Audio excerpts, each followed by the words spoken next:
Oke. Baik. Ya, baik. Hari ini kita akan membahas mengenai titrasi pengendapan. Ya, titrasi pengendapan sebenarnya teman-teman kemarin sudah melakukan praktikum ya, dan juga sudah pernah responsi. Oke, ada yang masih ingat apa itu titrasi pengendapan?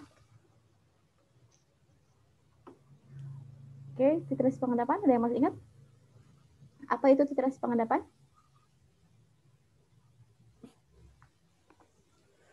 Titrasi pengendapan adalah atau apa dasar dari titrasi yang didasarkan pada titrasi yang didasarkan pada pembentukan endapan.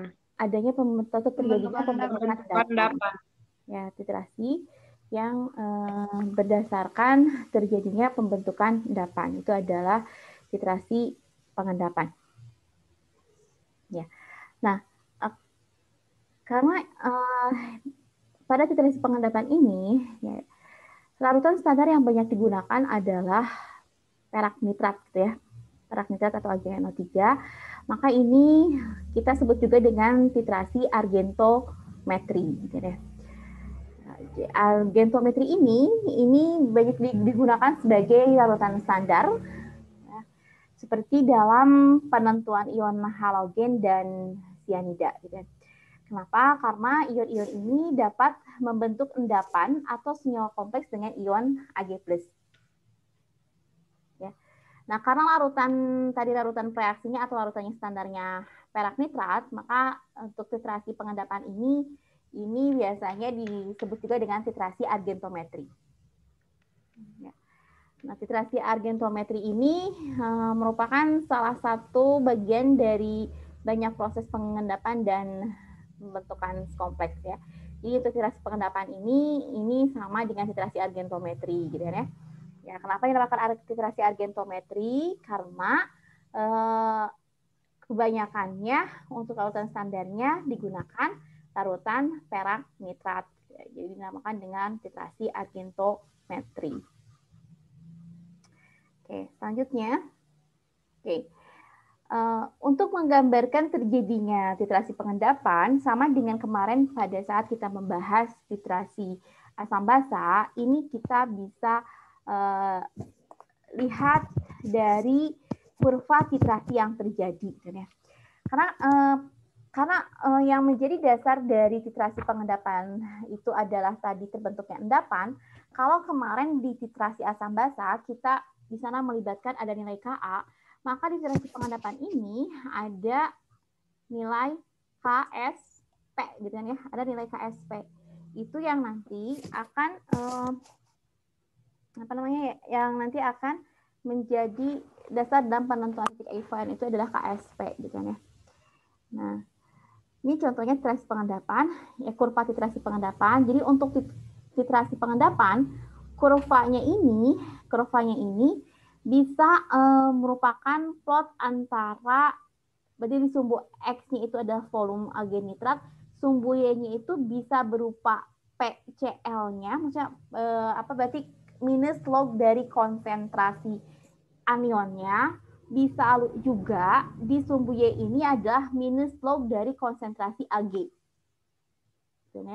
Jadi kalau ini kan seperti di contoh ini yang menjadi sumbu Y-nya adalah minus log dari Cl gitu ya, minus log konsentrasi Cl dan minus log konsentrasi I min, karena di sini ada AgCl dan AgI yang terjadinya. Atau kita juga bisa membuatnya dalam bentuk sumbu X-nya volume Ag dan sumbu Y-nya juga itu PAG. Gitu. Ya. Jadi itu bisa dua-duanya. Nah, jadi kurva titrasi argentometri ini menyatakan hubungan antara volume titrannya berarti di sini ya, perak nitrat yang ditambahkan dengan minus log konsentrasi analit. Oke. Ya.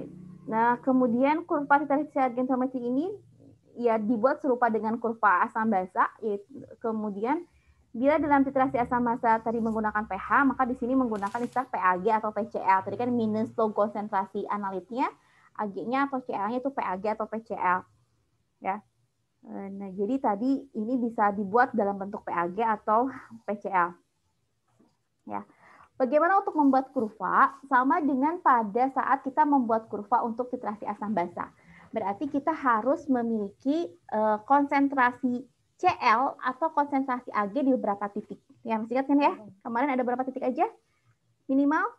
Yang pertama kita harus punya titik di mana? Sebelum titrasi. Yang kedua? Sebelum titrasi. Sebelum Yang kedua titik ekivalen, yang ketiga pada saat titik ekivalen, yang keempat setelah titik setelah titik ekivalen. Ya. Jadi minimal kita harus punya 4 titik sama dengan ketika kita membuat kurva titrasi asam basa. Oke, contohnya ya kita lihat kita sekarang coba buat kurva titrasi untuk titrasi argentometri. Nah, mohon ditulis ya. Mohon ditulis karena saya lupa tidak mencantumkannya di slide. Bagaimanakah bentuk kurva titrasi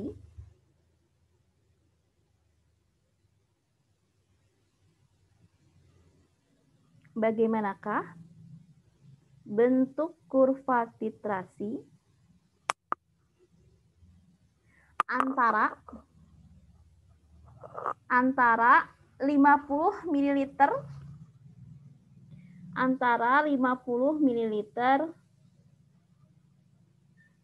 ion Cl-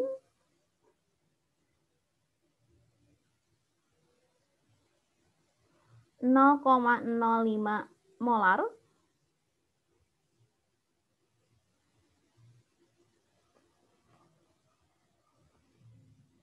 dengan larutan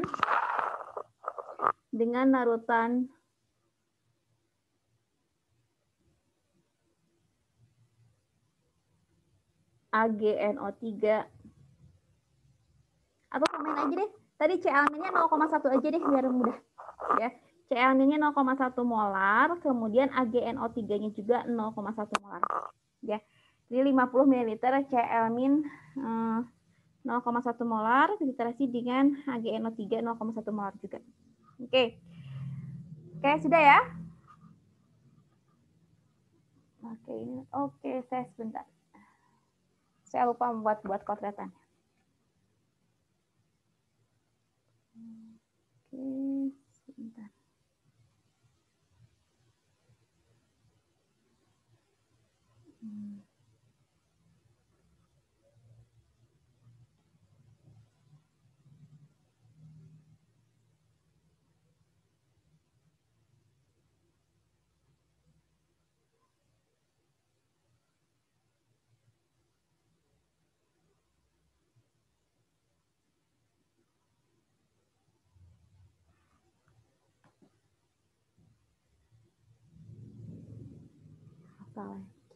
Oke, berarti di sini kita harus tahu nilai apa nih?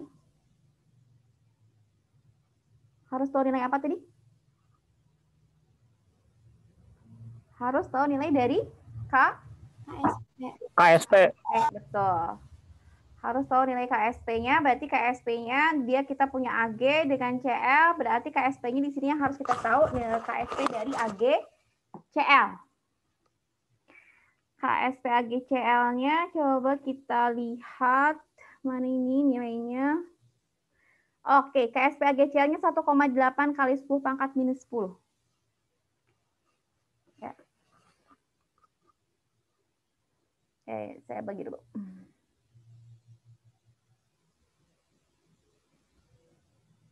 Kenapa ini? Sebentar.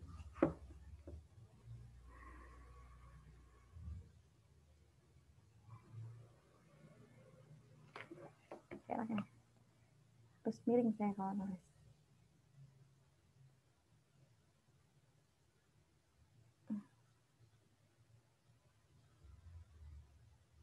Oke, ya. Jadi tadi kita punya kan reaksinya itu kita punya 50 ml larutan yang mengandung Cl- gitu kan ya. 0,1 molar dititrasi dengan perak nitrat sama 0,1 molar juga. Ya.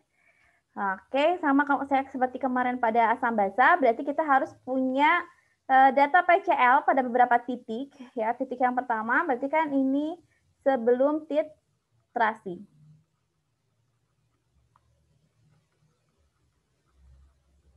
Oke, pada saat sebelum titrasi sudah ada reaksi antara Cl dengan Ag belum? Sudah ada? Belum kan ya? Belum. Berarti langsung aja kan ya? Berarti kita untuk menghitung PCl-nya ini, berarti PCl-nya berarti sama dengan minus log dari konsentrasi Cl-nya, gitu kan ya? Berarti sama dengan minus log 0,1. Jadi berapa? Minus log dari 0,11. Oke, berarti ini sebelum titrasinya 1. Ya. Oke, sekarang pada saat titrasi, tapi sebelum titik ekuivalen, ya kita ambil beberapa titik. Sebelum titik ekuivalen, kita ambil beberapa titik. Yang pertama misalnya volumenya berapa ya? 20 deh. Jangan kejauhan ya. Oke. Volumenya 20 ml.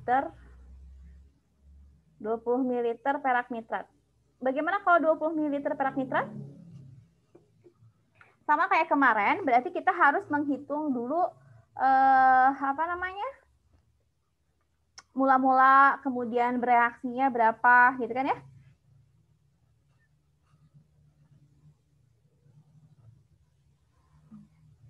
Berarti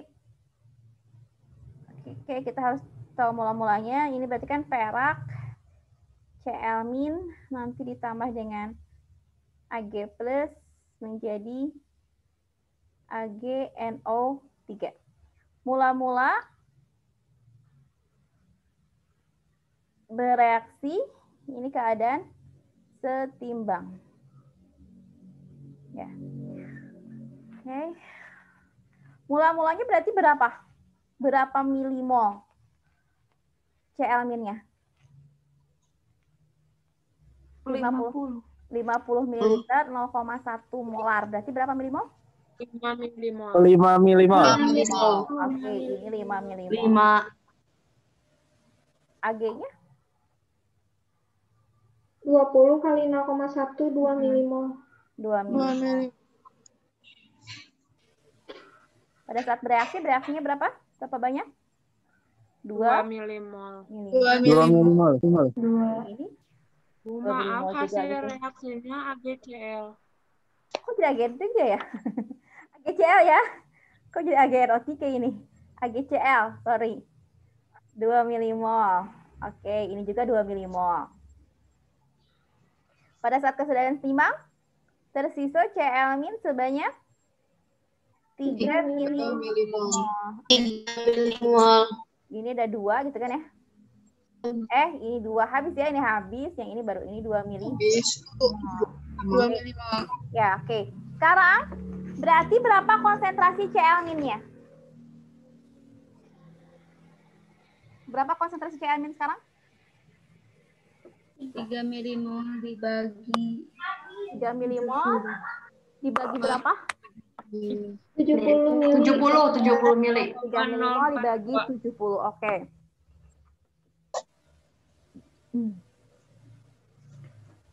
Konsentrasi dari Cl- berarti sama dengan 3 milimol gitu kan ya?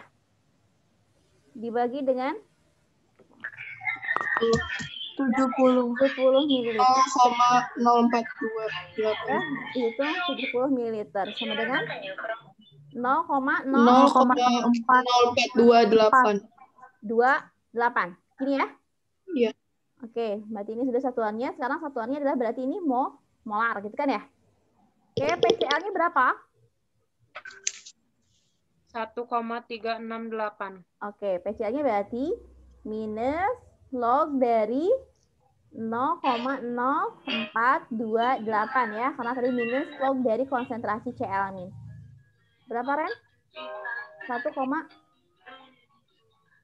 1,368. 36. Oke, kita dapatkan nilai PCL.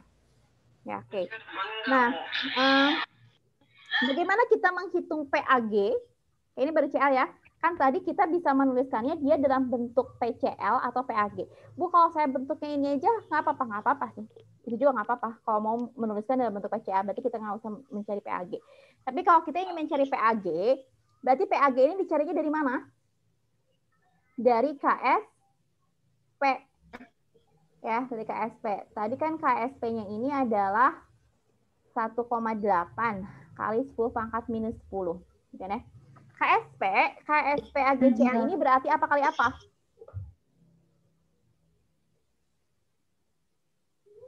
KSP-nya berarti apa kali apa? Konsentrasi AG Ya, dikalikan dengan konsentrasi CL. CL minus. Berarti kita bisa mencari konsentrasi AG enggak? Bisa. Bisa. Oke, berarti kita bisa mencari konsentrasi dari AG. Berarti konsentrasi AG-nya sama dengan KSP dibagi dengan konsentrasi dari CL min. KSP-nya ada. KSP-nya 1,8 kali 10 pangkat minus 10 dibagi dengan konsentrasi CL min-nya adalah yang tadi 0,0428. Oke, silakan dihitungkan jadi berapa nih? 4,2 kali 10 pangkat min 9. 4,2 kali 10 pangkat min 9. Oke, sekarang PAG-nya jadi berapa? Min log. Ya, bentar.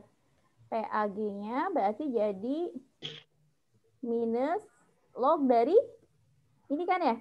Minus log dari 4,2 kali 10 pangkat min 9. Jadi berapa?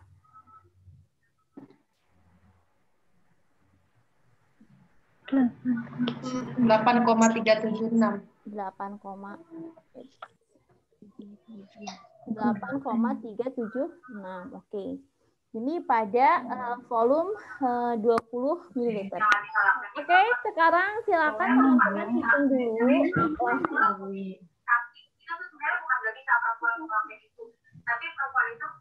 Sekarang hitung bagaimana dengan penambahannya.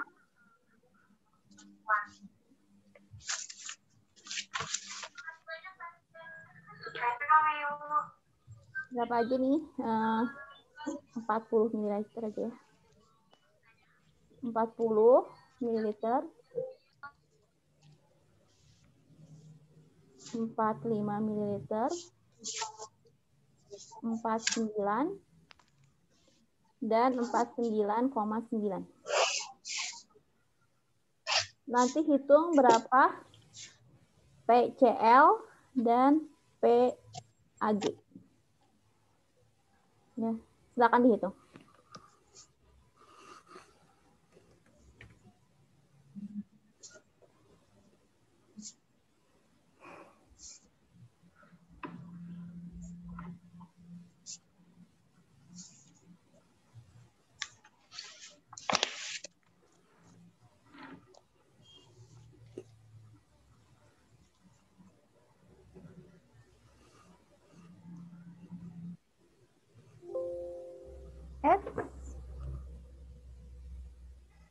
Wow, kayaknya ini ke-delete deh barusan.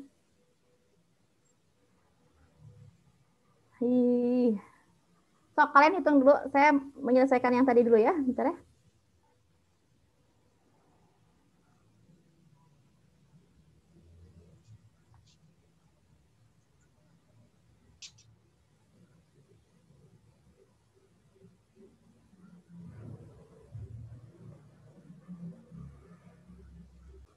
Oke, kita lanjutkan. Berarti kalau sekarang kita punya perak nitratnya 40 mili, berapa PCl-nya? 1,954. 1,954. PAG-nya? 7,79. 7,72? 9. 79. Oke, selanjutnya. Gue 78. Kita dikit doang. Gak apa-apa, beda dikit. Oke, kalau 45 mili sekarang berapa? Kalau 45, PCL-nya 2,28. 2,28, PAG-nya 7,465. 7,44. 7,44. Oke. 49 mili 2,995. 2,995, 3 kurang dikit. Ya. 3, Bu. 3 ya? 3, oke, nggak apa-apa. PAG-nya 6,744. 75 Pak, ya? 744.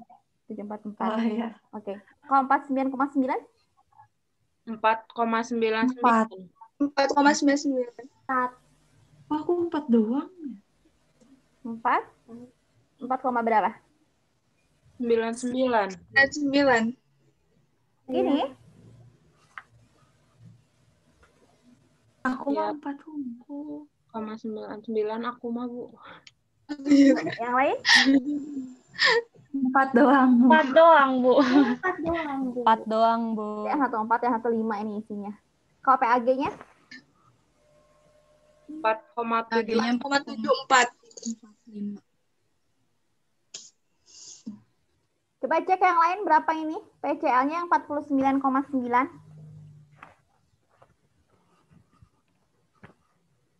4,99. PAG-nya 5,744. Bukan 4,7. Gimana? Nanya. Yo, gimana?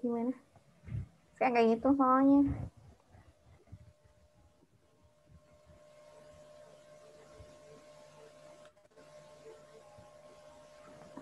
Coba hitung. Berapa ya PCL-nya? Soalnya kalau memang beda, ini nanti kesini bakal beda. Jadi itu emang 49,9 kan ya, saya tulisannya ya.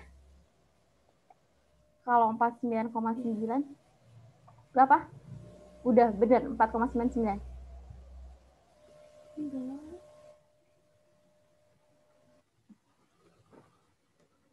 Kalau 49,9 berarti 0,01 ya.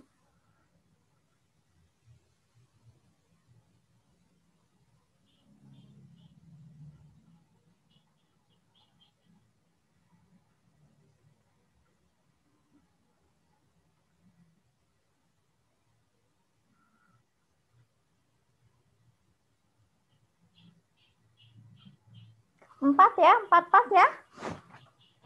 4 ya. Iya, Bu, 4. 4 ya. Sebentar.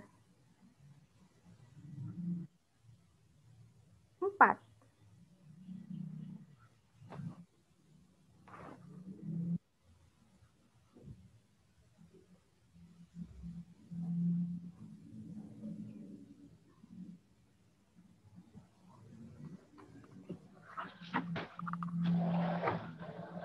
Ya, 4. Kalau 4 berarti berapa ininya? PAG-nya? 5,744. 1,7.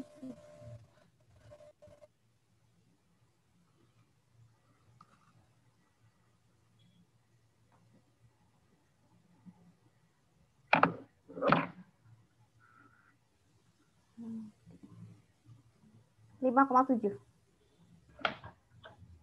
Oke, ya. Oke, itu pada titik sebelum titik ekivalen. Ya. Sekarang pada titik ekivalen. Malah keluar lagi. Bentar, kepijit.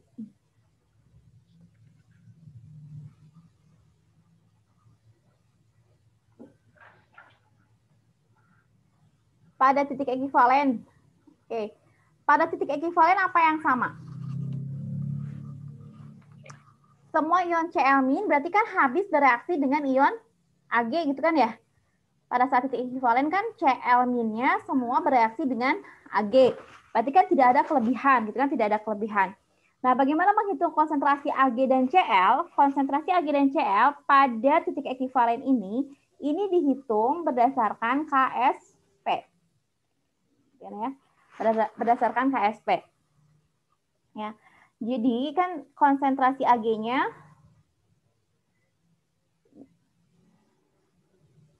ini sama dengan konsentrasi Cl-, betul, sama dengan akar dari KSP. Kan KSP itu yang ini kan tadi di atas ya, di atas KSP itu ada konsentrasi Ag dikali konsentrasi Cl-. Sekarang kalau konsentrasinya Ag sama dengan Cl- berarti konsentrasi Ag sama dengan konsentrasi Cl- yaitu akar dari KSP. Ya, berapa? Berarti akar dari 1, ya, akar dari 1,8 kali akar 10 dari 1,8 kali 10 pangkat minus 10. Ya. 1,3 kali 10 4 kali 1,3 kali min 5. Oke. Berarti berapa PCl-nya atau PAG-nya? Nanti PAG-nya berarti akan sama dengan PCl gitu ya, sama kan ya? Minus log dari 1,3 kali 10 pangkat min 5. Yaitu 4,9. 4,9. Oke. Ya, ini pada saat titik ekuivalen. Ya, pada saat titik ekuivalen konsentrasi Ag-nya karena kan tidak ada yang bersisa, jadi konsentrasi Ag dan Cl-nya ini dihitung dari KSP. Konsentrasi Ag-nya akan sama dengan konsentrasi Cl, ya berarti ini sama dengan akar dari KSP. Itu pada titik ekuivalen. Oke.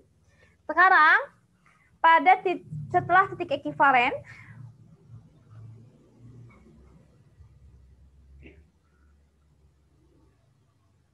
setelah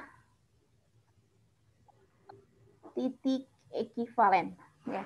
Setelah titik ekuivalen kan kalau kita hitung lagi kayak seperti tadi, gitu kan ya, ada Cl- gitu kan ya, bereaksi dengan Ag+ menjadi AgCl.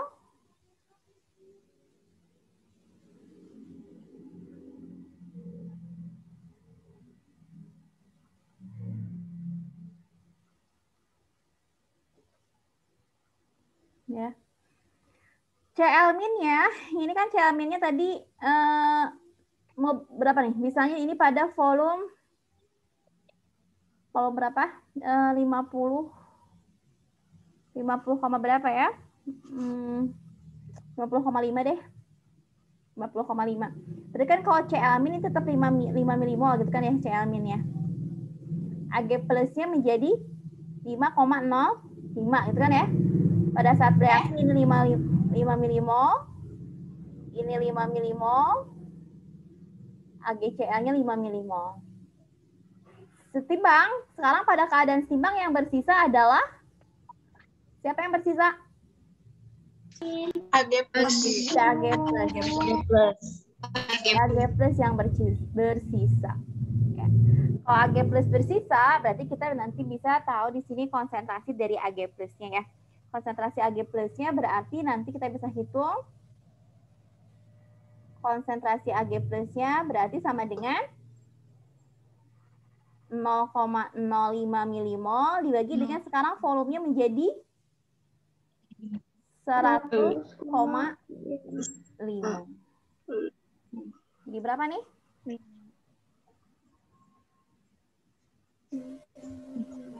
975 dikali 10 pangkat min 4. Berapa? Molar.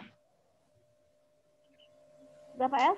4,975 kali 10 pangkat min 4. Pangkat min 4. 4. Ya. PAG-nya berarti berapa? 3,03. 3,03.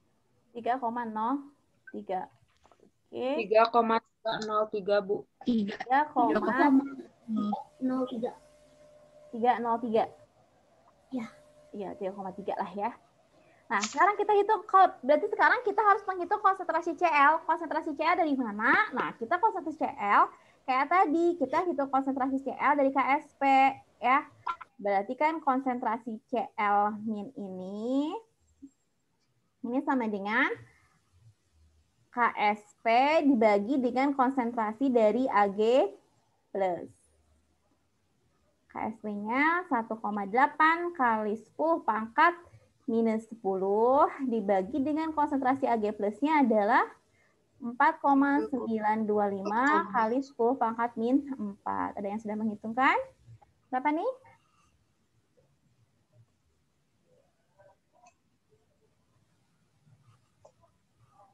Delapan 40 pangkat minus 7. Berapa?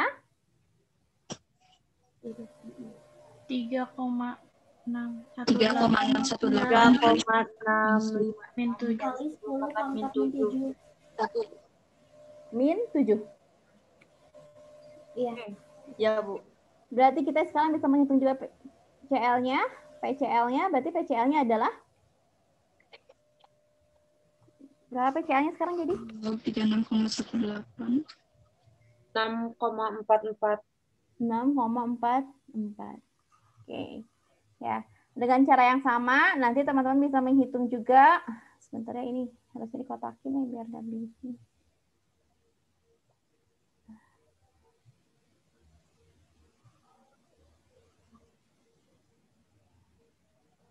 Ya, nanti dengan cara yang sama, hitung kalau volume perak nitratnya 55 ml, 60 ml. Udah 2 aja lah. Cukup ya? Udah lah, segitu aja. Hitung berapa PCl dan PAG.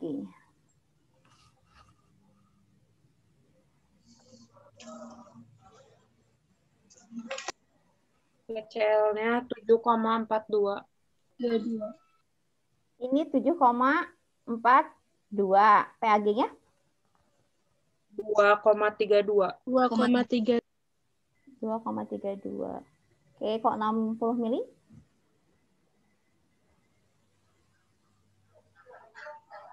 7,7.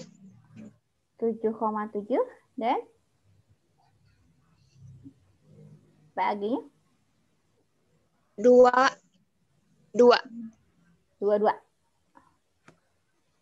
Oke. 2,04. 2,04 gini ya. Oke, sudah ya. Tolong ditandai ya tadi PCl dan PAG di setiap volume ya, tolong ditandai. Kita akan buatkan grafiknya. Tolong ditandai dulu. Sudah? Sudah ya? Kita akan buat grafiknya. Oke, ini grafiknya.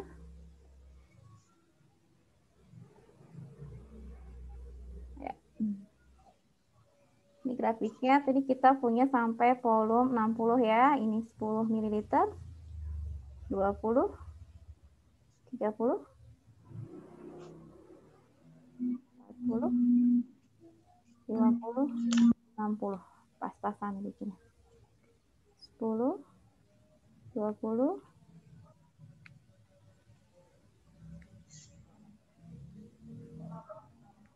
1,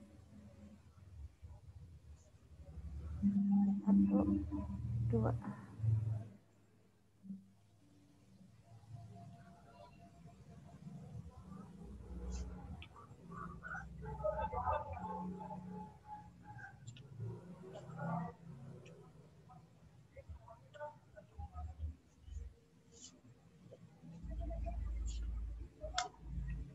Oke, kita yang PCl dulu. Ya, kurva yang PCl. Tadi volumenya kita dari berapa saja tadi? 10 ya? 10 itu berapa tadi? Yang awal? Yang awal dari awal dulu sebelum titrasinya berapa? 1. 50. 1. Oke. Terus pas 10? 20 langsung. Oh, langsung 20. Oke, 20 berapa? 368.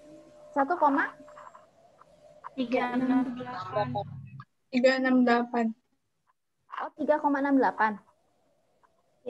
1,3. 1,3. 3 sama. Oke, sini ya, kasih ini.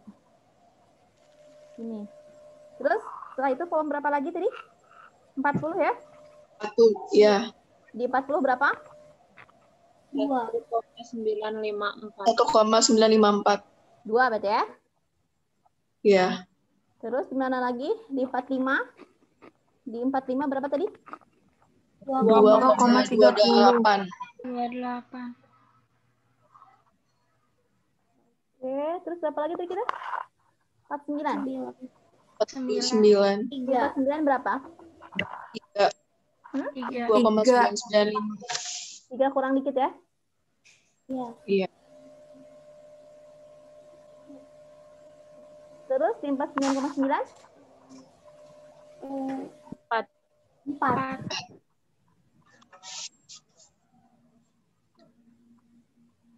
Terus di 50? 1,9.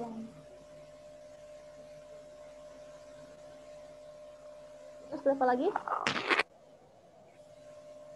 Di 50, berapa tadi? 50,1 ya? 50,5, oke. Berapa 50,5? 6,44.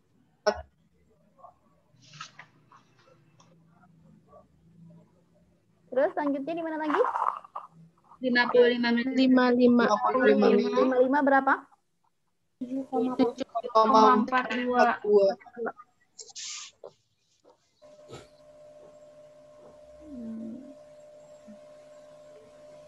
Terakhir di 60? 7,7. 7,7.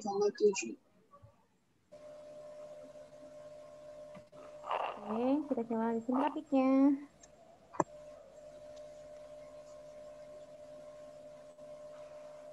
Wah, ini lagi nggak enak kan?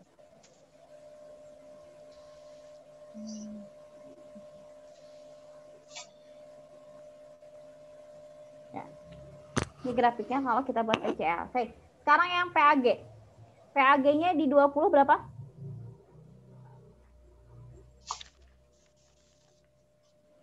8,376. 8,376.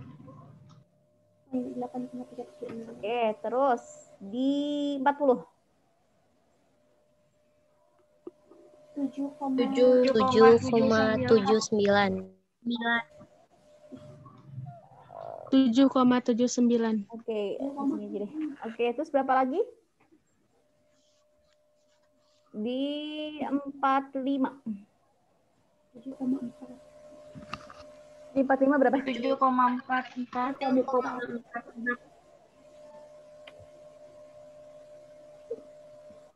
Di 49. 6,74.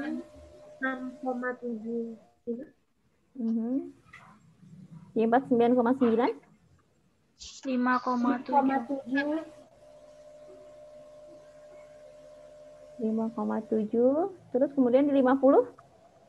4,9. 5. Sebentar. 5, saya ada yang salah kayaknya, bentar. Tadi di 40, di 45 itu berapa tadi? 45, 7,44. Oh, salah saya salah menandai nih, malah ngeliatin dari bawah. Oke, saya ganti aja ya, sebentar.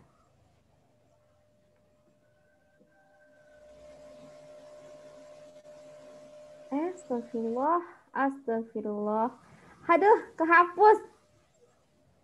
Kok malah dihapus ya? Oke, saya lanjut yang kurva PAG aja ya. Kehapus nih. Maaf di back.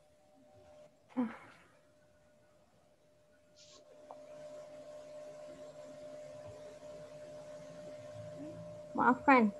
Oke, ulangi lagi. Yang PAG aja. Tadi kayak yang tadi udah kecatat belum? Bisa ya, nanti tinggal diplotkan ya yang PCL ya. Sekarang yang PAG. Tadi itu yang awal berapa? Yang pas 20? 8,3.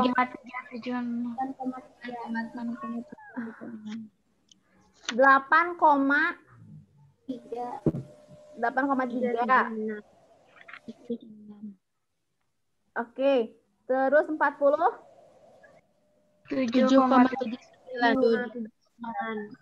7,79. Oke, terus 45? 7,44. 7,4. Terus 49? 6,7. 6,75. 9,9? 5,74. 5,7. 5,7. Oke, terus kemudian pas 50 tadi 4,9 ya? 9. 9. Oke, terus 50, berapa tadi? 50,1? 50,5, Bu. 10,5. 50,5 berapa? 3,3. 3,3.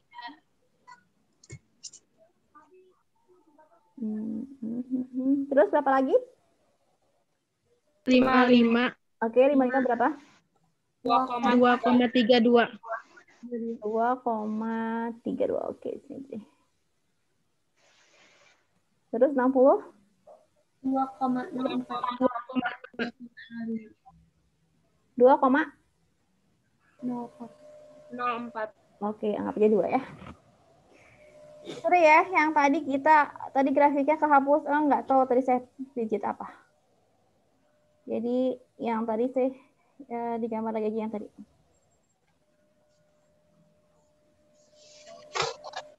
Ya, jadi nanti tuh kalau digabungkan, dia tuh kurvanya berarti nanti akan mempunyai titik temu di pas yang titik ekivalen itu gitu. Kalau digabungkan dua kurva itu, kurva PAG dan PCL-nya, ketika nanti tadi kan yang satu dari bawah ke atas, yang satu lagi dari atas ke bawah, nanti mereka itu akan berhimpitan di yang titik ekivalen.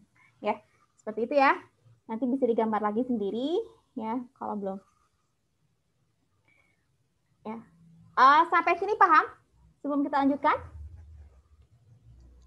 Ya. Paham, Ibu. Oke, berarti kan kalau di titrasi argentometri berarti kalau di titrasi argentometri berarti kita tadi melihatnya menentukannya berdasarkan KSP, gitu kan ya? Berdasarkan KSP ya. Kalau sebelum titik ekivalen berarti nanti yang akan kita tentukan dari KSP adalah konsentrasi AG, sedangkan kalau setelah titik ekivalen yang akan kita tentukannya dari KSP itu adalah konsentrasi dari analitnya. Oke, itu ya. Dan pada saat titik ekivalen berarti nanti konsentrasi AG akan sama dengan konsentrasi analit, itu dicarinya dari nilai KSP. Ya. Untuk titrasi argentometri. Oke, kita lanjutkan ya. Bagaimana cara menentukan titik ekivalen pada titrasi argentometri? Ya, jadi ada beberapa jenis titrasi argentometri, ada 3 jenis titrasi argentometri. Yang pertama, ini ada metode Mohr. Ya, metode Mohr ini pembentukan endapan berwarna, ya, jadi nanti akan menghasilkan endapan yang berwarna, itu dengan metode Mohr. Terus kemudian ada juga metode Pollard, ini pembentukan senyawa berwarna yang larut. Dan ada juga ini dengan menggunakan indikator absorpsi, yaitu metode Pagan. Ya, jadi ada 3 metode, Mohr, Pollard, Pagan. Nah, kita lihat apa bedanya di antara ketiga titrasi argentometri ini, ya masing-masing antara Mohr, Pollard, dan Pagan ini. Nah, kita lihat yang pertama metode Mohr. Ya. Metode Mohr ini dikemukakan pertama kali oleh Mohr pada tahun 1856. Ini digunakan untuk penentuan klorida dan bromida. Ya. Apa yang berbeda? Nah, indikator yang digunakannya adalah kalium kromat. Ya, Indikator yang digunakan pada titrasi mohor ini menggunakan indikator kalium kromat atau K2CrO4. Bagaimana prinsipnya? Prinsipnya ini adalah titrasi langsung. Ya, titrasi langsung. Jadi nanti titrasi langsung, indikatornya nanti akan bereaksi dengan sedikit kelebihan dari titran Ag+. Ya. Kan awalnya kan si Ag itu nanti akan bereaksi dengan Cl, gitu kan ya? Ya kan? Kita punya sampel Cl, punya sampel analit Cl, nanti kan Ag-nya akan bereaksi dengan Cl. Ya, kayak tadi kita hitung di perhitungan, setelah nanti Ag-nya berlebih, kan setelah titik ekivalen kan Ag yang berlebih. Nah, kelebihan dari Ag ini akan bereaksi dengan Cr. Ya. Kalau pada saat AgCl itu endapannya adalah putih, nah sedangkan endapan AgCr2 ini dia endapannya berwarna merah. Ya, berwarna merah. Ya, dia membentuk kompleks Ag2CrO4 nih. Itu berwarna merah. Ag2CrO4 enggak pakai minus ya, enggak pakai minus ya, ini ya Ag2CrO4 ya. Jadi nanti yang terbentuk adalah endapan Ag2CrO4 yang berwarna merah. Jadi titik akhir titrasinya kita deteksi, kita lihat dengan terbentuknya endapan merah Ag2CrO4. Ya. Awalnya juga membentuk endapan, iya membentuk endapan, tapi itu endapannya AgCl kan? Karena kan kita punya sampel Cl bereaksi dengan Ag, jadi AgCl. Itu mah belum reaksinya belum titik ekivalen. Setelah titik ekivalen itu akan terjadi kelebihan Ag. Kelebihan Ag ini kita deteksi dari mana? Kita deteksi kelebihan Ag-nya dari terbentuknya endapan Ag2CrO4. Ya, akibat reaksi antara kelebihan Ag yang berlebih dengan indikator CrO4. Paham ya? Nah, berarti dari awal pun berarti kan ada dua jenis garam ya di dalamnya, ya. Nanti akan ada AgCl dan akan ada Ag2CrO4 gitu ya. Nah, kenapa yang membentuk endapan terlebih dahulu AgCl? Karena ini KSP AgCl ini jauh lebih besar daripada KSP Ag2CrO4 gitu kan. Jadi nanti endapan yang terjadi pertama kali itu endapan AgCl gitu kan ya. Jadi enggak endapan Ag2CrO4 dulu kan, ini kan CrO4 ada gitu kan ya di dalam Erlenmeyer kan. Cl juga ada di dalam Erlenmeyer, ada dua-duanya. Ketika ada Ag yang bereaksi, ini nanti akan bereaksinya dengan Cl duluan, baru nanti akan bereaksi dengan CrO4. Oke. Oke. Nah, untuk konsentrasi indikator kalium kromat ini, ya, ini ya. Oke, ini misalkan ini dalam titrasi ini kita mempunyai rutan NaCl 0,1 normal dititrasi dengan perak nitrat 0,1 normal. Ya, kemudian ke dalam larutan NaCl ditambahkan beberapa mililiter kalium kromat encer. Ya.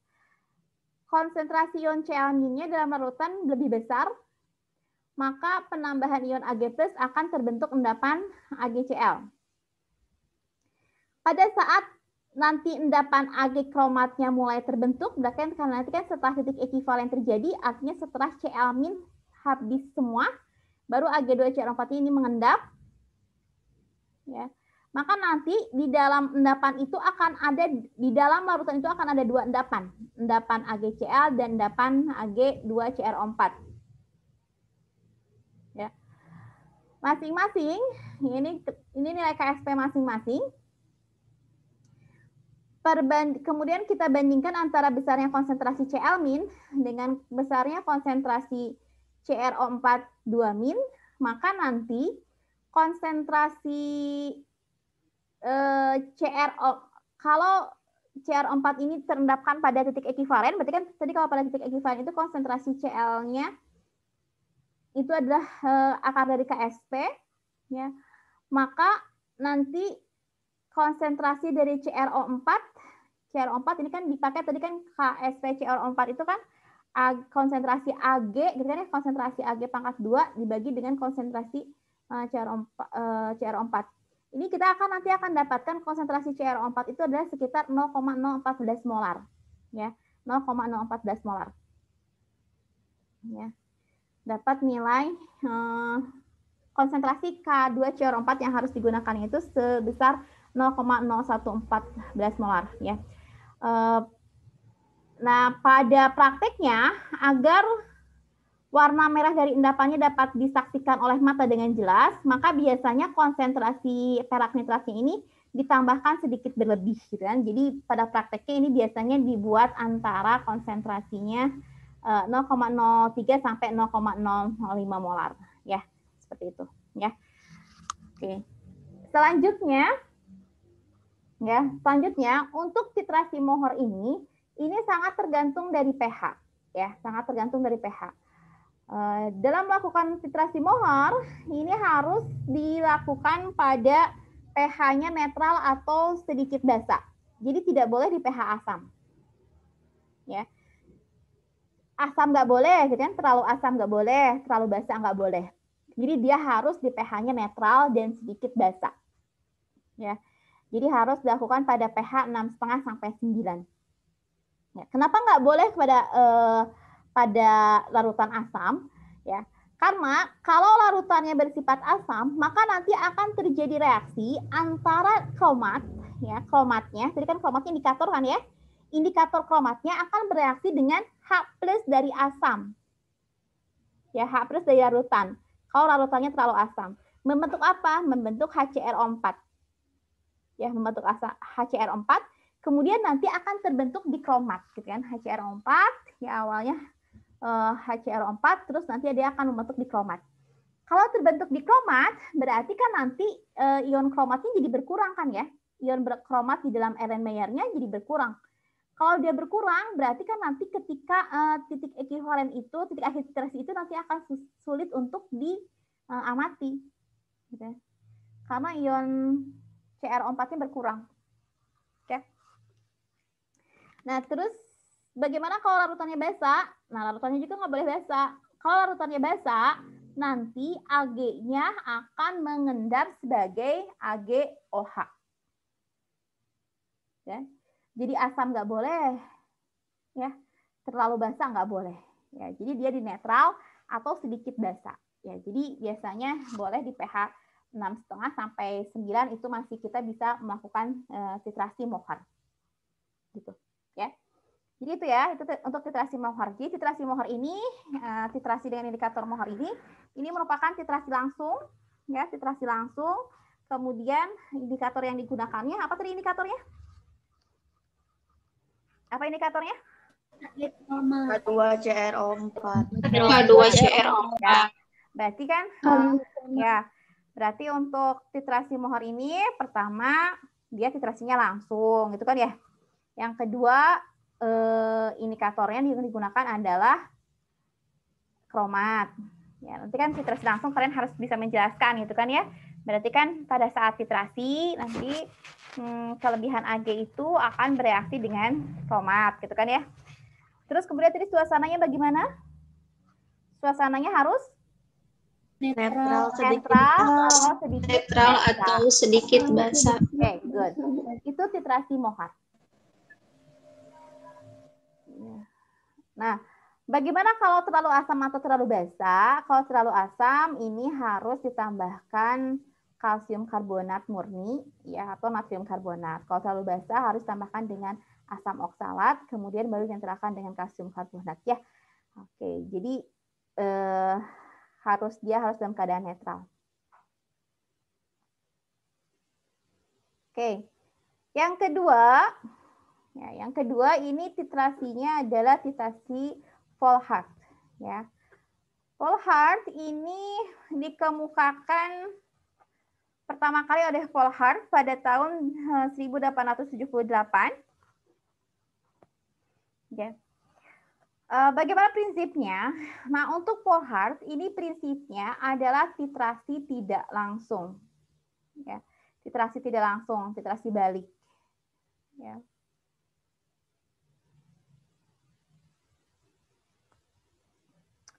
Jadi, kita punya sampel nih. Sampelnya itu mengandung analit. Ya, analit misalnya halogen deh. Si analitnya, ya, si sampelnya, itu kemudian nanti ditambahkan dengan perak berlebih. Ya. Jadi perak nitratnya ditambahkan berlebih. Perak nitrat ditambahkan berlebih. Kelebihan dari perak nitratnya kemudian dititrasi dengan tiosianat. Oke. Ya. Kelebihan dari perak dititrasi dengan tiosianat. Ya, beda ya. Jadi dari prosesnya juga sudah berbeda kan ya tadi antara mohar dengan pohar gitu ya.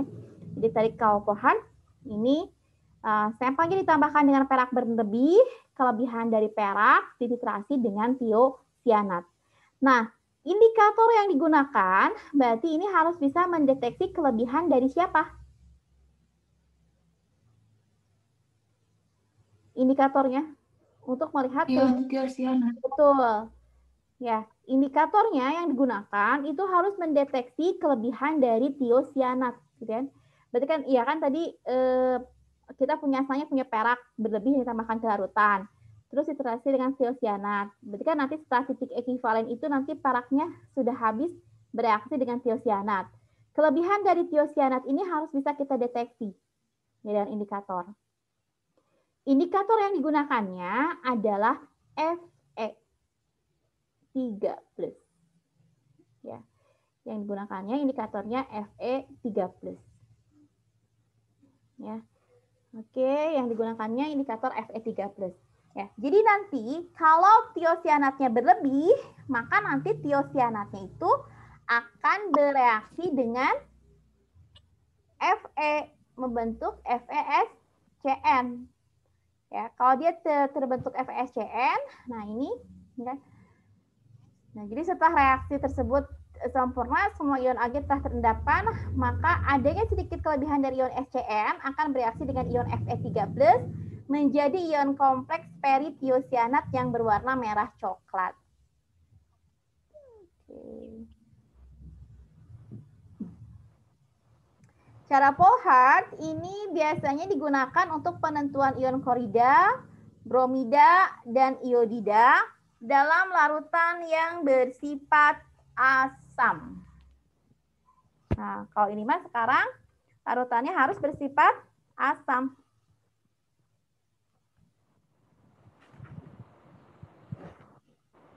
Ya. Jadi kan tadi reaksinya itu berarti ada beberapa reaksi ya. Berarti kan reaksi yang pertama itu Ag. Cl- bereaksi dengan Ag gitu kan ya. Itu reaksi yang pertama. Cl- bereaksi dengan Ag plus berlebih. Kemudian Ag plus yang berlebih dititrasi dengan tiosianat. Itu reaksi yang kedua. Reaksi yang ketiga, nanti kelebihan dari tiosianat bereaksi dengan indikator Fe membentuk FeSCN2+. Ya. Jadi titrasi dengan Polhard ini merupakan titrasi balik.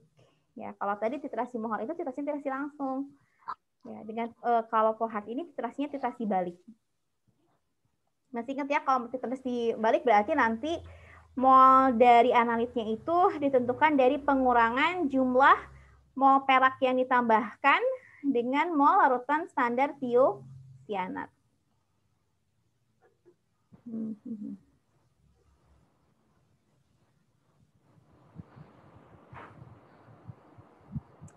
Oke. Kenapa larutannya harus asam? Kalau tadi kan boleh harus netral ya, kalau tadi dengan mohar.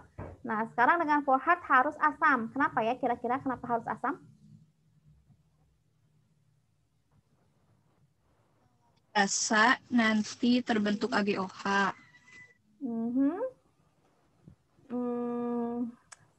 Kalau di titik ekivalennya nanti akan gimana? Di pengamatan titik ekivalen.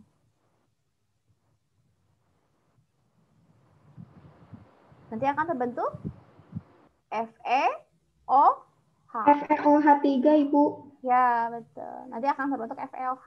Ya, pada saat titik ekivalennya akan terbentuk FeOH3.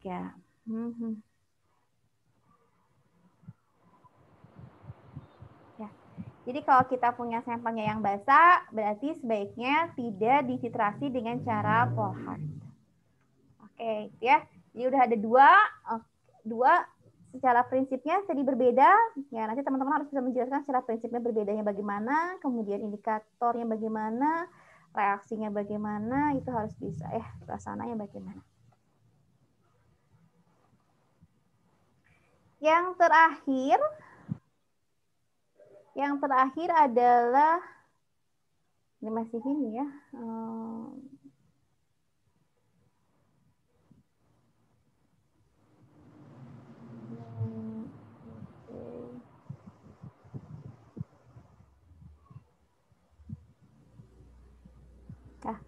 Oke, ini dulu apa ini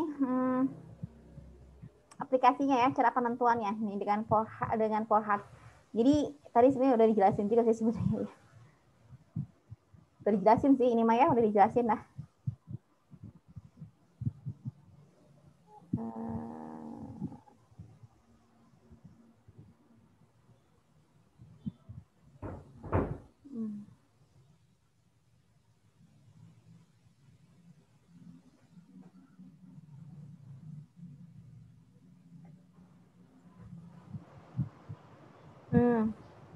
Yang harus digarisbawahi di sini pada metode Forhard ini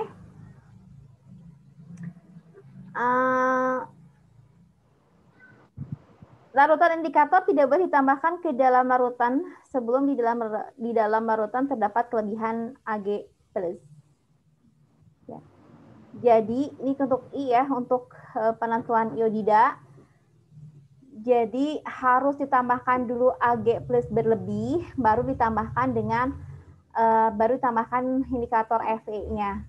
Kenapa? Karena kalau larutan Fe-nya ditambahkan lebih dahulu daripada Ag, nanti I-nya akan bereaksi dengan Fe, bukan dengan Ag.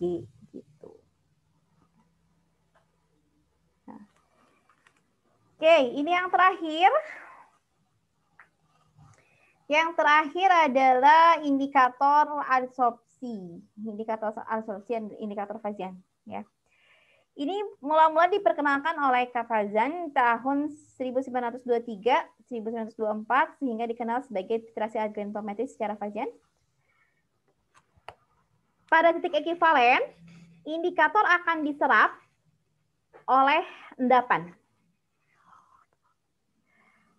Selama berlangsungnya proses penyerapan tersebut, akan terjadi perubahan warna dari indikator.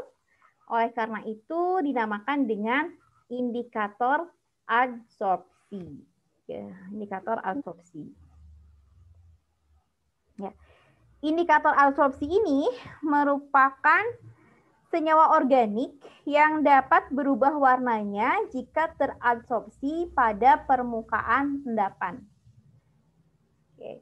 Indikator adsorpsi senyawa organik yang dapat berubah warna jika dia teradsorpsi pada suatu endapan. Nah, indikator adsorpsi ini biasanya memiliki berat molekul yang besar, ya, seperti garam natrium, ya, fluoresen, eosin, atau garam halogen dari rodamin 6G.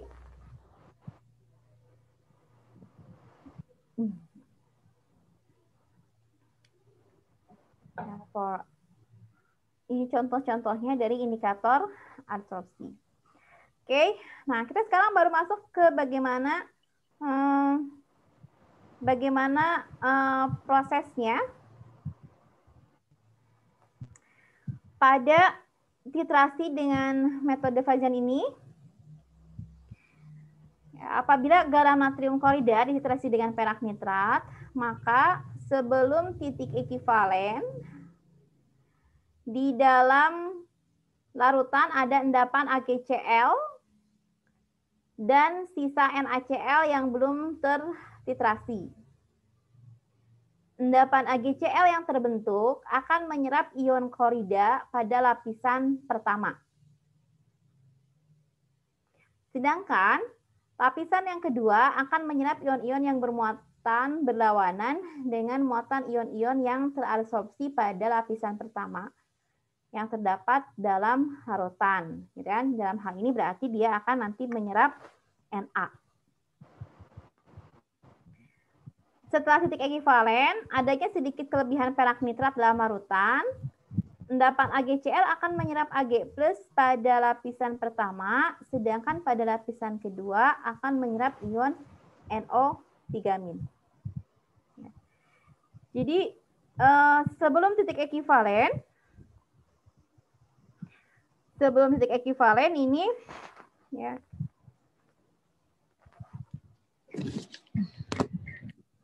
Sebelum titik ekivalen terjadi, tadi kan dia sudah menjadi ada endapan kan, ada endapan AgCl. Nah, endapan AgCl-nya kemudian sebelum titik ekivalen tuh endapan AgCl-nya dia akan membentuk lapisan dengan adanya ion Cl-, ya. Dengan adanya ion Cl- akan membentuk lapisan, ya. Sehingga nanti akan terjadi AgCl dan Cl-, ya, AgCl dan Cl-, yang ini AgCl dan Cl-. Kemudian bagaimana indikatornya? Indikatornya ini ya belum terabsorpsi pada saat sebelum titik ekivalen. Setelah titik ekivalen ini AgCl-nya ini kan dia akan bereaksi dengan Ag+ sehingga nanti menjadi bermuatan negatif AgCl Ag+, dan nanti ini akan bereaksi dengan dengan indikator, ya, karena indikatornya, nah ini sesudah titik ekivalen. Ya, ini kalau tidak ada penambahan indikator, ini kan yang akan terjadi ya setelah titik ekivalen. Karena kenapa Bu jadi Ag+ yang di pinggir-pinggirnya? Karena kan tadi yang berlebihnya di sini Ag+, kan. Kalau sebelum titik ekivalen yang berlebihnya adalah Cl-, gitu kan. Jadi Cl-nya dia akan mensolvasi endapannya, gitu kan. Jadi nanti dia membentuk lapisan kedua di endapan si Cl-nya. Itu saat sebelum titik ekivalen, Cl- yang berlebih. Ya, sesudah titik ekivalen yang berlebih sekarang Ag. Ya, jadi Ag+-nya nanti dia akan membentuk lapisan, dia akan membentuk lapisan dengan endapan AgCl. Ketika ditambahkan dengan indikator fluoresens, indikator fluoresen ini dia merupakan ion. Ya, dia merupakan ion. Tadi kan ini kan tadi dia setelah titik ekivalen kan tadi yang berlebih itu adalah Ag+. Jadi kita punya endapan AgCl, terus dia dilapisi oleh Ag+. Gitu kan ya, dilapisi oleh Ag+. AgCl dengan Ag+, berarti kan dia nanti muatannya positif. Nah, muatan positif ini nanti dia akan menarik muatan negatif pada lapisan berikutnya. Ya. Karena indikatornya ini dia bermuatan negatif, maka nanti indikator fluoresensnya ini akan menempel juga pada endapan AgCl. Ya. Oke. Akibatnya ketika tadi indikator fluoresensnya dia menyerap pada lapisan kedua, ini endapannya menjadi berwarna merah, gitu kan ya, menjadi berwarna merah. Awalnya kan endapannya berwarna putih kan ya, endapan AgCl-nya menjadi berwarna merah karena tadi si indikatornya dia terabsorpsi pada endapan AgCl, ya, sehingga nanti dia menghasilkan perubahan warna. Oke. Itu ya. Jadi antara Forhard, Mohar itu berbeda penerapannya.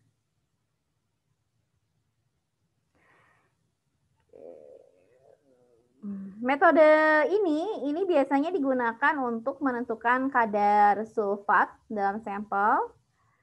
Ini digunakan pada pH asam.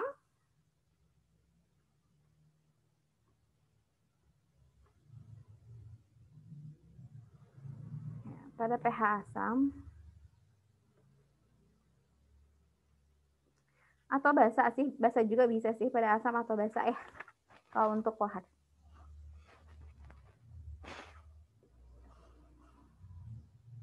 Oke. Sampai sih belum selesai satu lagi. Belum selesai ternyata. Saya lupa ya.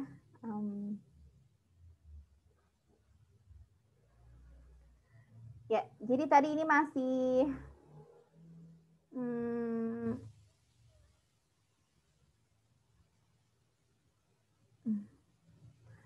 tadi apabila di dalam larutan ditambahkan lagi ion C-amin, kan tadi kan dia sudah berlebih Ag-nya. Nah, sekarang gimana kalau ada lagi ion C-amin? Ya, ini kan berarti ini sudah sampai titik akhir titrasi sih, sampai sini sudah titik akhir titrasi. Nah, sekarang kita lihat bagaimana sih kalau C-aminnya ditambah lagi. Ya, kalau C-aminnya ditambah lagi, maka kan nanti C-aminnya berlebih.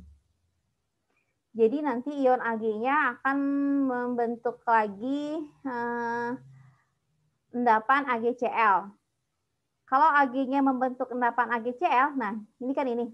Ketika ada ion C-amin berlebih, C-amin ditambahkan lagi, ditambahkan Cl, padahal tadi Cl-nya udah habis ya. Ini mah kalau ada ion Cl. Nanti Cl-nya itu kan akan berkaitan dengan Ag-Ag yang ini.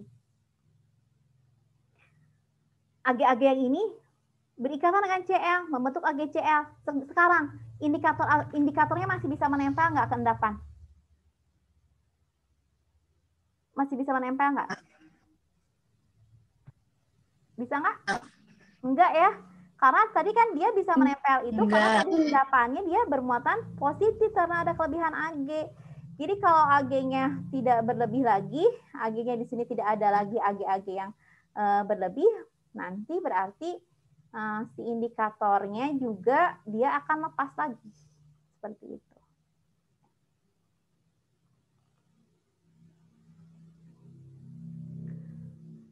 Oke, pemilihan indikator dalam proses pembentukan endapan kompleks. Hal-hal yang perlu diperhatikan dalam argentometri dengan indikator absorpsi, ini yang pertama, endapan yang terbentuk sedapat mungkin harus terpisah dari cairan sebagai partikel koloid. Garam-garam netral berlebih, terutama dari ion polivalen harus tidak ada, karena akan mempengaruhi pembentukan endapan. Larutan juga jangan terlalu encer, ya, agar terjadi perubahan warna dapat disaksikan dengan jelas. Indikator yang digunakan muatannya harus berlawanan dengan muatan dari ion pereaksi endapan. Kayak tadi kan reaksinya kan Ag+, ya, Ag+, berarti indikatornya itu harus yang bermuatan berlawanan gitu. Berarti kan harus menggunakan indikator yang bermuatan negatif seperti itu. Indikator jangan sampai terabsorpsi sebelum ion utamanya terendapkan secara sempurna, ya. Tetapi dia harus segera terabsorpsi ketika TE-nya sudah tercapai. Ion indikator yang terserap oleh endapan, dia ikatannya tidak boleh terlalu kuat juga. Jika terlalu kuat, maka indikator akan terabsorpsi sebelum titik ekivalen tercapai.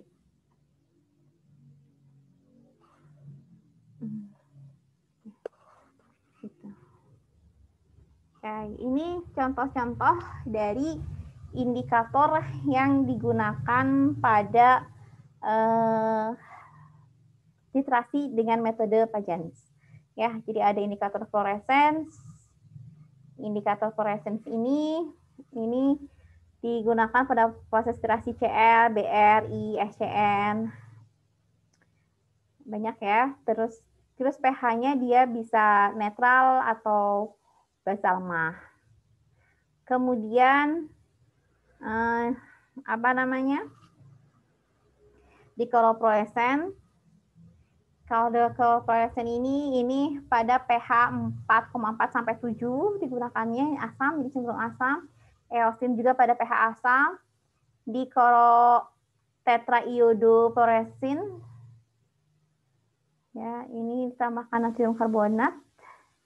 Kemudian di iodo-dimetil fluoresen pada pH 4 sampai 7, ya. Rodamin 6G ini pada larutan asam nitrat. Oke. Itu ya. Jadi itu jenis-jenis dari titrasi argentometri. Oke, sampai sini dulu. Silakan jika ada pertanyaan. Baik. kita bahas contoh soalnya. Ya, ini di sini contoh soalnya. Suatu campuran hanya mengandung KCl dan KBr. Dianalisis dengan metode Mohr sebanyak 0,3172 gram sampel dilarutkan dalam 50 ml air ya dan dititrasi dengan larutan perak nitrat. Titik akhir tercapai ketika terbentuk endapan Ag kromat dengan memerlukan larutan perak nitrat 0,112 molar. Sebanyak 36,85 ml. Kemudian ada blanko. Titrasi terhadap blanko memerlukan 0,71 ml titran untuk mencapai titik akhir yang sama. Berapakah persentase dari KCl dan KBr dari sampel? Soalnya dipahami tidak? Paham nggak soalnya? Paham nggak soalnya? Jadi kita punya campuran KCl dan KBr. Ya, campuran KCl dan KBr. Artinya berarti di sampelnya tidak hanya KCl tapi juga ada KBr. Ya, itu sampelnya kedua-duanya, berat kedua-duanya sebanyak 0,3172 gram. Ya. Kemudian dilarutkan ya.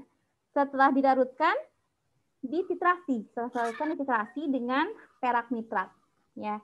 Dititrasi dengan perak nitrat berarti kan nanti perak nitrat ini akan bereaksi dengan siapa perak nitratnya bereaksinya? Perak nitratnya akan bereaksi dengan siapa? KCl dan KBr. Ya, betul. Ya, jadi nanti perak nitratnya dia akan bereaksi dengan Cl- juga dengan Br-. Ya. Jadi nanti perak nitratnya akan bereaksi dengan Cl- dan juga Br-. Kemudian nanti kelebihan dari Ag-nya nanti akan terdeteksi dengan indikator kromat. Ya. Oke, nah, jadi apa yang harus kita kerjakan? Berarti kita harus reaksi dulu ya, reaksinya.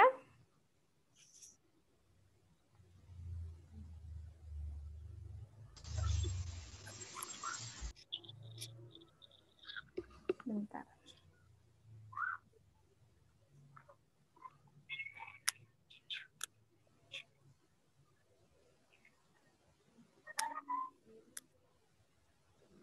Ya. Berarti kan kita punya campuran KCl dan KBr. Ya. Ini direaksikan dua-duanya ya. Direaksikan dengan perak nitrat. Maka nanti akan terjadi AgCl dan juga ada AgBr. Terus ada apa lagi? Dan juga ada KNO3 ya? 3. Ya, dan juga nanti ada KNO3. Oke. Nah, tadi diketahui massa dari sampelnya, ya massa sampelnya. Berarti kan massa sampel tuh massa dari KCl ditambah massa dari KBr, diketahui massanya 0,3172 gram, gitu kan? Ya. Jadi kalau kita misalkan massa KCl-nya adalah X, gitu kan? Massa KCl-nya adalah X, berarti massa KBr-nya adalah kalau misalnya massa KCl sama dengan X gram, berarti massa KBr 0,3172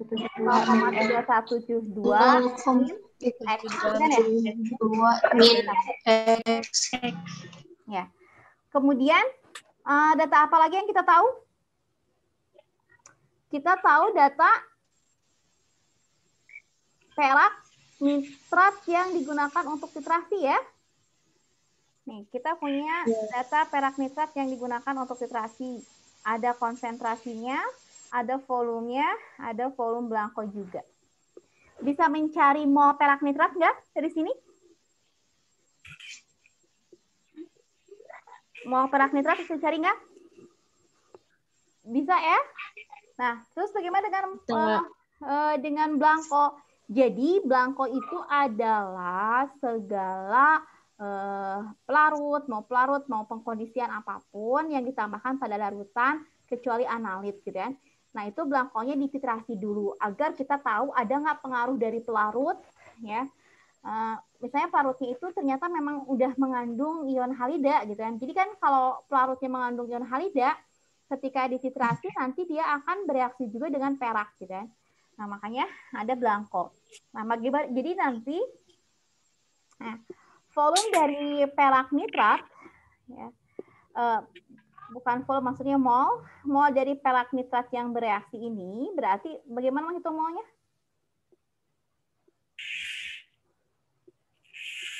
Salah. Mol AgNO3 yang bereaksi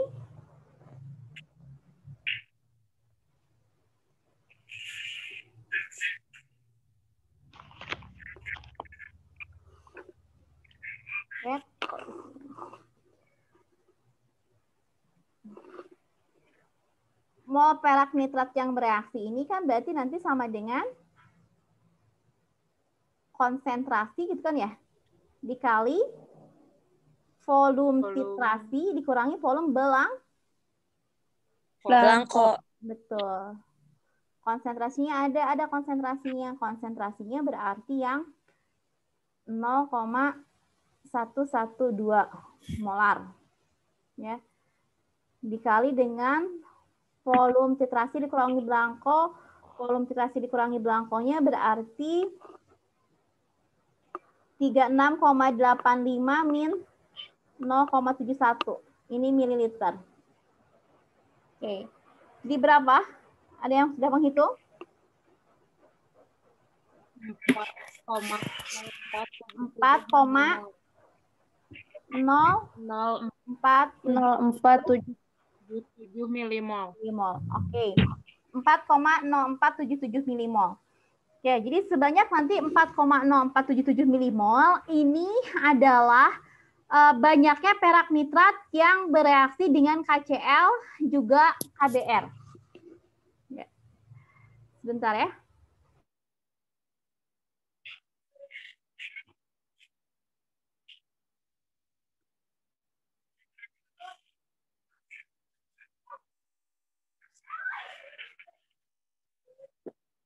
Oke. Mulai hujan, jadi suaranya tarik-tarik sama hujan. Oke, itu ya. Jadi ini mol perak nitrat yang bereaksi dengan KCl dan KBr ini adalah sebanyak 4,0477 milimol. Ya.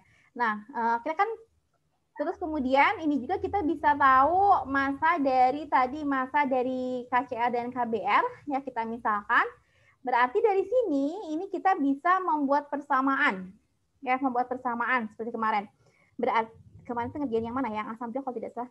Berarti kan mol AgNO3 yang bereaksi ya. Mol AgNO3 ini berarti akan sama dengan mol siapa? Mol dari Mol KCl ditambah mol KBr ditambah mol KBr. Ya. Mol AgNO3-nya sudah ada ya, mol AgNO3-nya sudah ada. Kita rubah ke dalam bentuk mol ya biar nanti kita lebih mudah. Berarti kan ininya 4,0477 gitu kan ya, kali 10 pangkat minus 3 sama dengan mol KCl. Berarti mol itu adalah massa dibagi dengan berat molekul. Massanya berapa di sana? Massanya adalah X. Dibagi berat molekul KCl berapa KCl? KCl 74,55.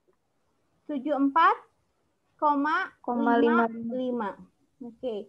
Ini untuk KCl. Mol KBr berarti sekarang massa sama massa dibagi berat molekul. Massanya berarti berapa? Massanya adalah ini kan massa KBR 0,3172 min X bagi dengan Berat molekulnya untuk KBR? 102,89. gram per mol. Oke. Ya. Kalau sudah gini gimana? Kalau sudah gini berarti tinggal dikerjakan seperti biasa ya. Berarti kita kalikan ya. X-nya kita kalikan dengan 102,89. Kemudian yang X-nya yang sebelah sini dikalikan dengan 102,89, sebelah sini dikalikan dengan 74,55. Ya. Ada yang sudah menghitung? Oke. Nanti coba dihitung. Ini nanti kalau sudah dihitung, isinya adalah berapa ya? Nanti ini jadinya ini kan 4,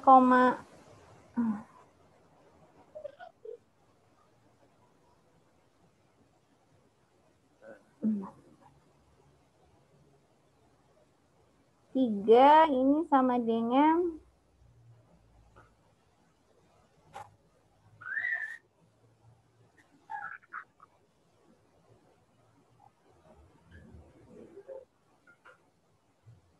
atau saya langsung tuliskan isinya ya. Nanti teman-teman coba tolong dihitung nanti benar atau tidak. Saya coba langsung tuliskan isinya biar kita cepat. Tapi sampai sini paham ya? Sampai sini paham nggak pengerjaannya?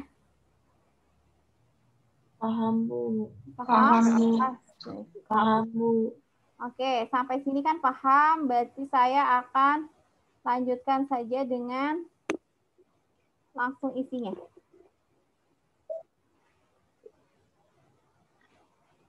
Ya, langsung isinya itu kalau dihitung-hitung katanya ya. Ini akhirnya itu 3,691 X kali 10 pangkat min 3X sama dengan 9,65 kali 10 pangkat minus 4. Jadi X-nya adalah 0,2614 gram. Oke. Ini X-nya. X-nya itu adalah X itu di sini adalah sebagai apa X-nya di sini? Masa dari KCl. KCl. Masa KCl. Berarti kita tahu masa KCl-nya 0,2614 gram. Bisa tahu masa KBR? Bisa ya? Berarti kan masa KBR Bisa. sama dengan 0,3172 min 0,2614. Jadi masa KBR-nya adalah 0,0558 gram. Ya. Ya, oke. Udah. Yang terakhir itu yang ditanyakan adalah persen. Ya, persen massa untuk KCl dan KBR. Ya, berarti persen massa untuk KCl berarti ini sama dengan massa KCl-nya. Massa KCl-nya berarti massa KCl 0,2 dibagi dengan massa sampel. Kali 100%. Berarti ini yang ini 0,2614 dibagi dengan 0,317. 0,3172 gram. Ya, berarti dia dapat ini 82,41 gram. Gram persen. Oke. Kemudian persen KBR juga sama. Persen KBR berarti kita bisa cari dari massa KBR. Massa KBR-nya 0,058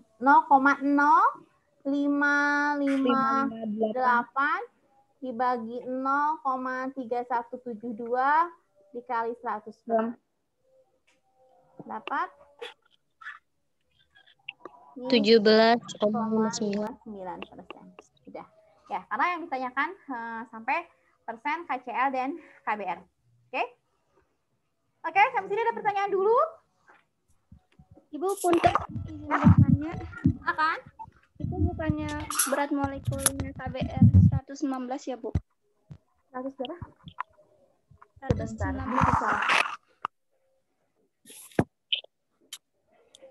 Jangan kan salah ya. Sebentar. KBR. K itu 39. 39 tambah BR-nya berapa?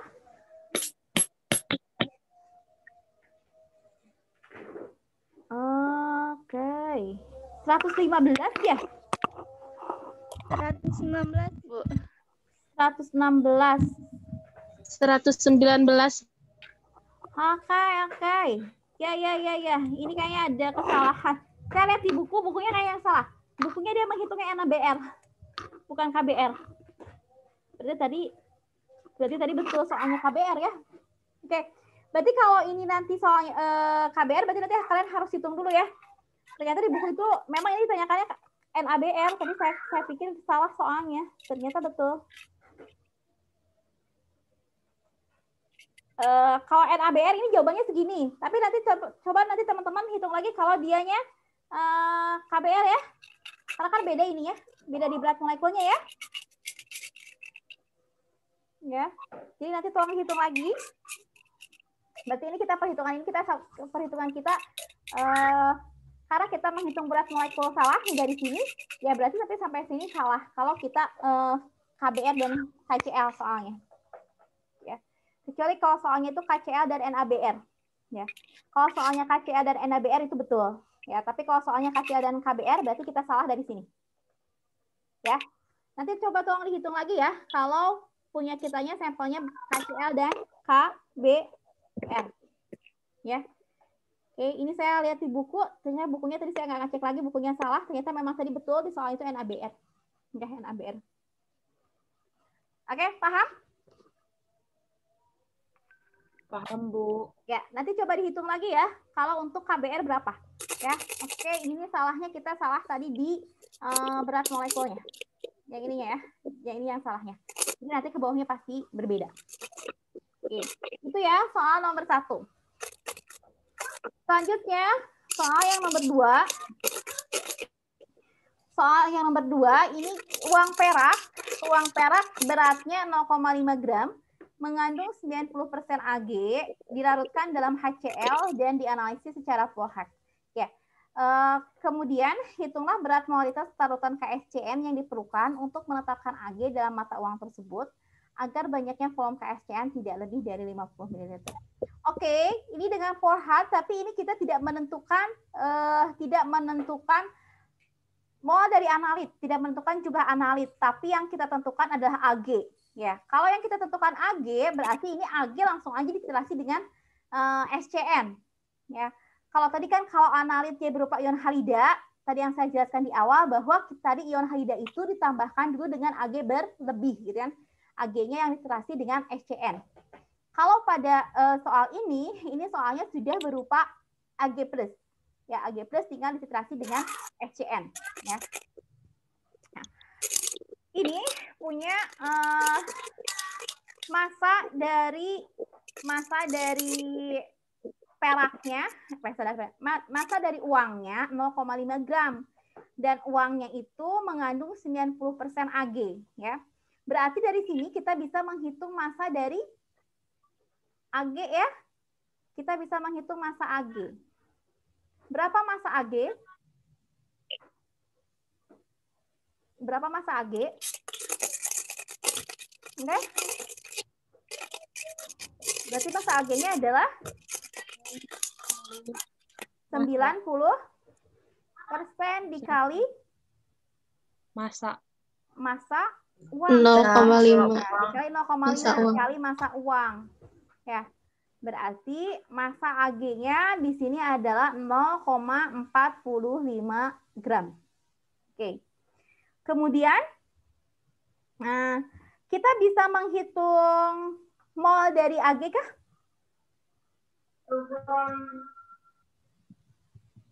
Bisa. Kita hitung mol Ag ya? Bisa kita hitung mol Ag. Berarti mol Ag-nya sama dengan massa dari Ag Massa per 0,45. berat unsurnya. Berapa berat unsurnya? 108 bukan? Ag?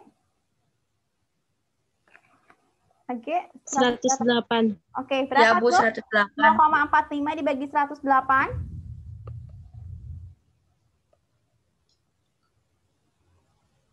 Berapa? Ada yang sudah tahu? 167 kali 10 4,167 kali. 4,167 kali 10 pangkat minus Pangkat minus 3. 3 mol. Oke. Ya. Ag ini bereaksi dengan SCN. Ini kan Ag bereaksi dengan SCN. Ag plus dengan SCN min. Maka ini akan menghasilkan AgSCN. Ya. Mol SCN sama nggak nanti dengan mol Ag? Sama. Sama, Bu. Ya, berarti nanti kan mol dari SCN-nya, ya mol dari SCN-nya ini akan sama dengan mol Ag. Gitu kan ya? Ya, atau di sini mol KSCN gitu kan? Mol KSCN-nya. Berarti mol KSCN-nya ya. Berarti berapa mol KSCN-nya? Sama. Berarti mol KSCN-nya adalah 4,167 kali 10 pangkat min 3 mol.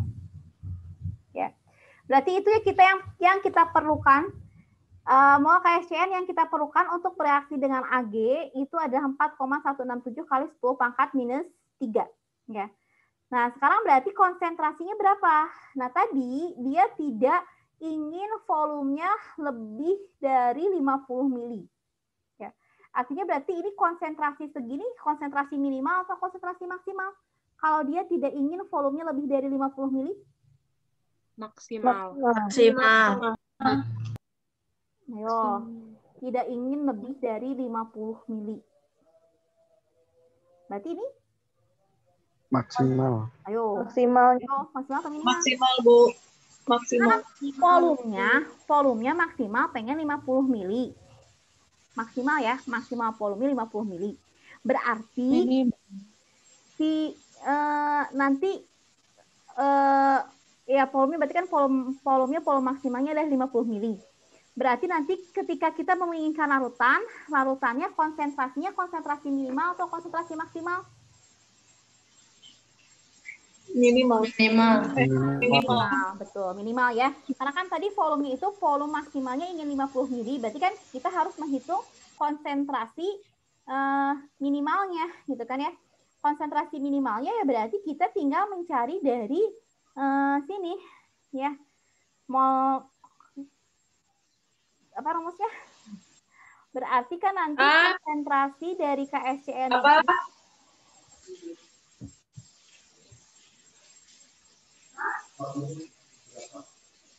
ini sama dengan berarti nanti molnya dibagi dengan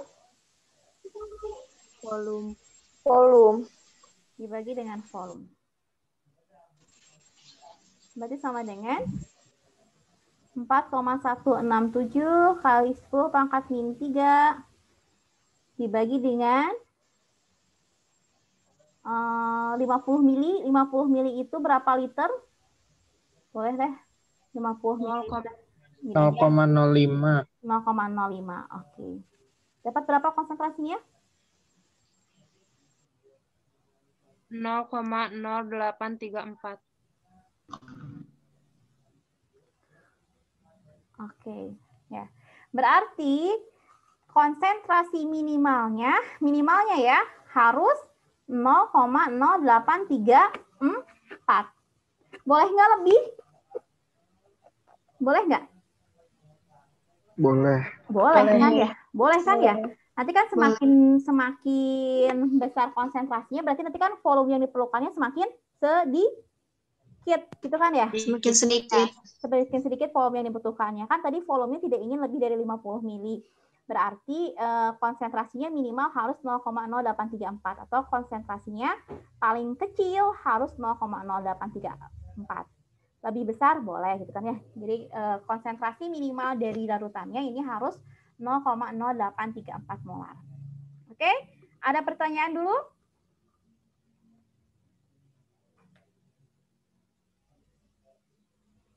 Silakan kalau ada pertanyaan.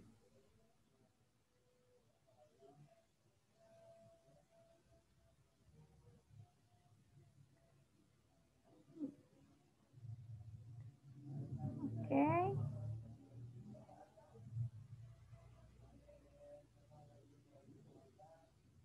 Ya. Silakan kalau masih ada pertanyaan.